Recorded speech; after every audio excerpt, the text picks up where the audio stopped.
Assalamualaikum everyone. I hope you all are doing well. Today our topic is natural polymer. अभी तक हम polymer chemistry में हमने history of polymer and classification of polymer discuss किया है और उसके अलावा हमने इसकी जनरल हिस्ट्री के साथ क्लासिफिकेशन के साथ साथ हमने स्टेप ग्रोथ पॉलीमराइजेशन डिस्कस की थी and second one is chain step growth polymerisation and chain growth polymerisation.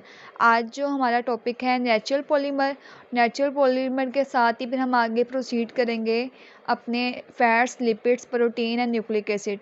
ये नेचुरल पॉलीमर में ही आती हैं सारी की सारी चीज़ें। ऐसे पॉलीमर जो कि नेचुरल सोर्स से ऑब्टेन हों उन्हें हम कहते हैं नेचुरल पॉलीमर।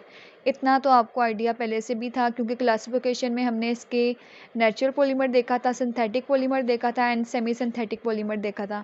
आज एक सर्च पेपर हम डिस्कस करेंगे जो नेचुरल पॉलीमर पे है, बहुत कम्प्रीहेंसिव एंड इजी वर्डिंग में लिखा हुआ है ताकि आपका कॉन्सेप्ट मज़ीद क्लियर हो जाएगा कि कौन कौन सी एप्लीकेशन है, कौन से साइड इफ़ेक्ट्स होते हैं, कौन से बेनिफिट्स हैं नेचुरल पॉलीमर के और किस टाइप के होते हैं और अब एप्लीकेशन कहाँ कहाँ पे होती है और किस जगह पे होती है। हम एक पूरा पेपर आज डिस्कस करेंगे जो कि किस पे है, नेचुरल पॉलीमर पे है। सबसे पहले हम इसका इंट्रोडक्शन देख लेते हैं। The word polymer is derived from Greek word poly means many and meros mean part or unit of high molecular mass. Each molecule consists of a very large number of single structure units joined together in a regular manner by covalent bond.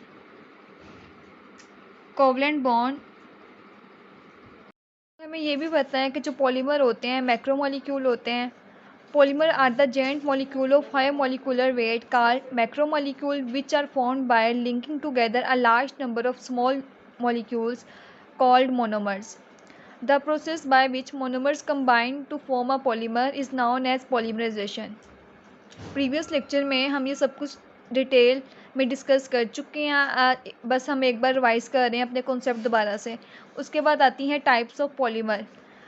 3 types के polymer होते हैं। First one is natural polymer, second one is semi synthetic polymer and last one is synthetic polymer.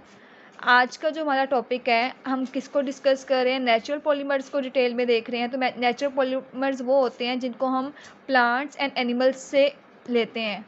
अब यहाँ पे हमारे पास importance herbal polymers और synthetic polymer. क्या importance है हर्बल पॉलीमर की? हर्बल मीन्स जो प्लांट से पॉलीमर लेते हैं उनके क्या इंपॉर्टेंस है, बेनिफिट है, क्यों यूज़फुल होते हैं ये हमारे लिए। First one is biodegradable means naturally occurring polymer produced by all living organisms. They show no adverse effect मतलब side effect on the environment and human beings. Herbal polymer जो हम यूटिलाइज़ करते हैं इसके कोई साइड इफ़ेक्ट नहीं होते human beings पे भी, एनवायरनमेंट पे भी, इसलिए हम इसको प्रेफर करते हैं यूटिलाइज़ करने के लिए।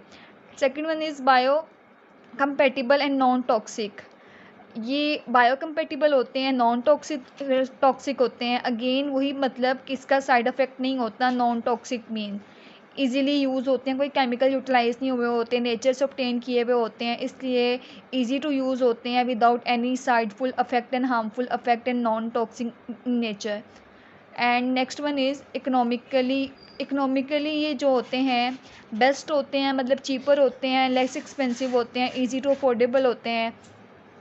एंड अगर हम सिंथेटिक की बात करें वो एक्सपेंसिव होते हैं, उसको बनाने के लिए डिफरेंट टाइप के केमिकल यूटिलाइज होते हैं।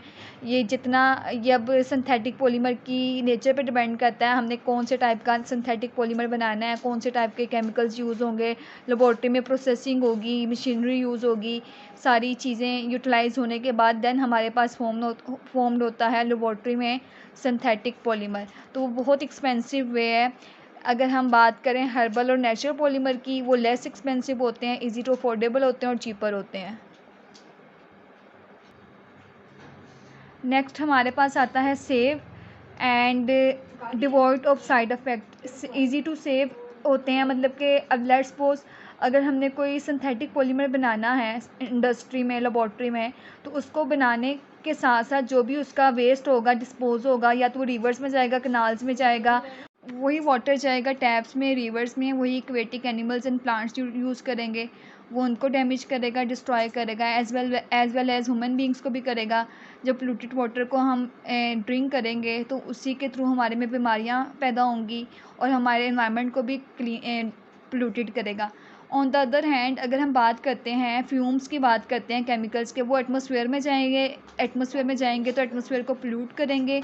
उसके बाद वही जब हम इनहेल करेंगे ऑक्सीजन, पोल्यूटेड ऑक्सीजन इनहेल करेंगे तो उसके थ्रू हमारे लंग्स की डिजीज़ हमें होंगी एंड लंग्स कैंसर हो सकता है, इन्फेक्शन हो सकता है, आई इन्फेक्शन हो सकता है, डिफरेंट टाइप की डिजीज़ पैदा होंगी, जिसकी वजह से हमारी सराउंडिंग में भी यही रहेगा एंड ह्यूमन बींग्स को भी डिस्ट्रॉय करता रहेगा and as well as aquatic animals and plant को भी डिस्ट्रॉय करता रहेगा। Next one is easy availability. जो हम हम जो नेचुरल पॉलीमर यूटिलाइज़ करते हैं, हर्बल पॉलीमर यूटिलाइज़ करते हैं, वो इजी अवेलेबिलिटी होती है उनकी, कोई इतना मसला नहीं होता, इजीली हम यूटिलाइज़ कर सकते हैं। अब ये तो हमने किए बेनिफिट्स डिस्कस किए कि हर्बल पॉलीमर को यूज़ करने के कौन कौन से बेनिफिट्स होते हैं। अब हम इसके ड्रॉबैक्स मतलब के नुकसानात देख लेते हैं। हर्बल पॉलीमर्स को यूटिलाइज़ करने के लिए कौन से ड्रॉबैक्स होते हैं, कौन से नुकसानात होते हैं, कौन से हार्मफुल इफ़ेक्ट्स होते हैं। First one is microbial contamination.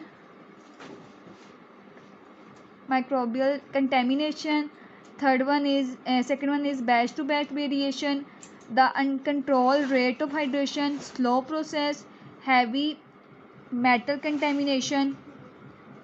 ये सारे इसके ड्रॉबैक्स हैं, डिफरेंट ये ड्रॉबैक्स हैं जो कि हर्बल पॉलीमर को यूटिलाइज़ करने से ये सारे के सारे ड्रॉबैक्स हमारे ये प्रोड्यूस होते हैं। बेनिफिट्स के साथ साथ ड्रॉबैक्स भी हैं। अब ये डिटेल में वही लिखा हुआ है।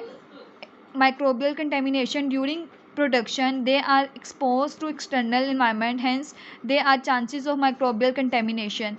Batch to batch variation, synthetic manufacturing is control procedure with fixed quantities of ingredient, while production of natural polymer is independent on environment and various biotic and abiotic factor. And next one is the uncontrolled rate of hydration, मतलब कि इसमें जो water rat of hydration होता है वो uncontrol होता है, ये भी इसका बहुत इंपॉर्टेंट ड्रॉबैक्स है। Next one is slow process होता है, क्योंकि सिंथेटिक पॉलीमर अगर हम करते हैं केमिकल्स के थ्रू करते हैं, लेबॉर्ट्री में प्रिपेयर करते हैं, तो वो हमारी फास्ट प्रोसेसिंग के थ्रू हम उसको प्रिपेयर कर सकते हैं। ऑन द अदर हैंड अगर हम नेचुरल की बात करें, ये प्रोसेसिंग स्लो होगी हमारी और इसमें हैवी मेटल कंटेमिनेशन भी होगी, चांसेस ज़्यादा होंगे मेटल कंटेमिनेशन हर्बल पॉलीमर में। क्लासिफिकेशन वही दोबारा से आएंगी, natural, synthetic and semi synthetic. आगे से नेचुरल पॉलीमर को हम further lipids, protein, fats and nucleic acid में भी डिवाइड कर सकते हैं, वो भी हम आने वाले लेक्चर्स में इंशाल्लाह डिस्कस करेंगे। अब कुछ हमारे पास है पॉलीसेक्राइड फ्रॉम प्लांट ओरिजिन से, हमने कौन कौन से पॉलीसेक्राइड हमने लिए हैं देख लेते हैं। प्लांट ओरिजिन से कौन कौन से पॉलीसेक्राइड आते हैं उनको डिस्कस कर लेते हैं। First one is cellulose. Cellulose जो हमारे पास है, जब भी ग्लूकोज के यूनिट्स आपस में ज्वाइन करते हैं, लिंकअप करते हैं, तो हमारे पास क्या आता है, सेलुलोज आता है। और ये भी हमें पता है कि पॉलीसेक्राइड है और लीनियर चेन होती है, ये इसका स्ट्रक्चर दिया हुआ है और कुछ एप्लीकेशन है इसकी, ये आप अच्छे तरीके से रीड आउट कर लीजिएगा। And next one is agar. Agar भी जो है ये हमारे पास ड्राइड जेलेटिन सब्सटेंस है, जो कि it is obtained from survival other species of dry algae like Glaciolaria। And next one इसकी कंपोजिशन दी हुई है कि agar consist of mixture of agarose and agar pectin. And then उसके बाद स्ट्रक्चर बताया हुआ है कि एगर का स्ट्रक्चर कैसे होता है, उस कंपोजिशन कैसी होती है। देन इसके बाद आएगी इसकी एप्लीकेशन। जो एगर है हमारा सस्पेंडिंग एजेंट है, एमल्सीफाइंग एजेंट है एंड जेलिंग एजेंट है। उसके अलावा it also use for preparation of jellies, jellies को बनाने में ये यूज़ होता है, टिश्यूज कल्चर्स में यूटिलाइज़ होता है और माइक्रोबायोलॉजी स्टडी में भी यूटिलाइज़ होता है। Next one is starch. Starch हमारे पास हमें पता है कि कार्बोहाइड्रेट्स का सोर्स है एंड इसकी कंपोजिशन की बात की हुई होगी। देन उसके बाद इसके स्ट्रक्चर की बात की हुई होगी। देन उसके बाद इसकी आएंगी application.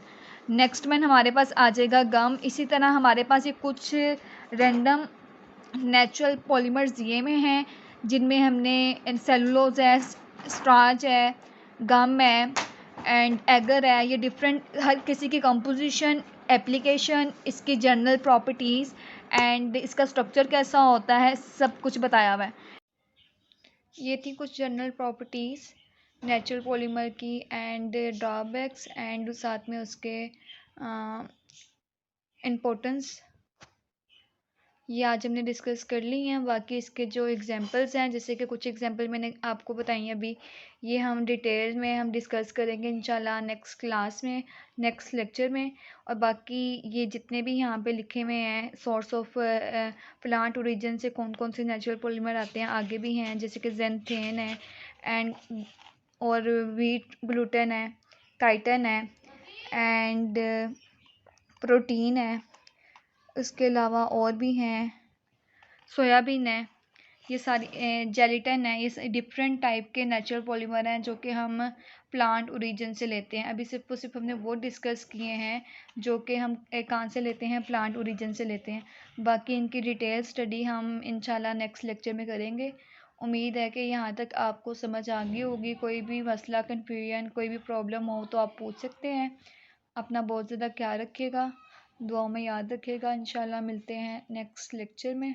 Thank you so much for watching. जज़ाकल्लाह।